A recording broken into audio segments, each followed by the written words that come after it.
ওরে কেমন করে ঘুমাও তুমি,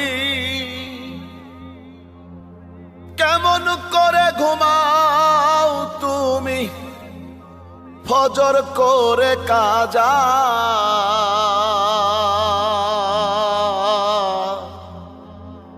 এমনও তো হতে পারে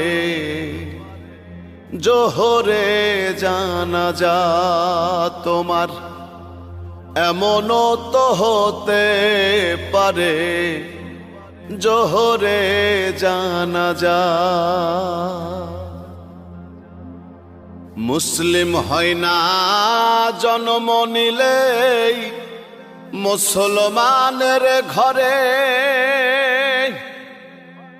কাফের মুমিন তফাতটা হয় সালাতের উপরে। হে